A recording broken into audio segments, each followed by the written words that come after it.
Welcome to Tech Leveler. I'm Lee, and in this quick video I'm going to show you how to turn on predictive text on the Nokia 105.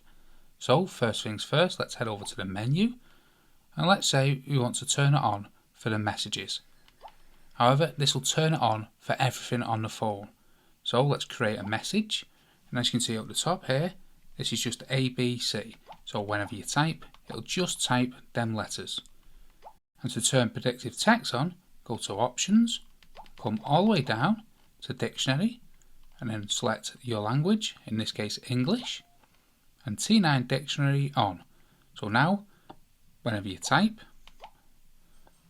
predictive text is on, and it'll try to guess the word for you. So that is how to turn on predictive text on the Nokia 105.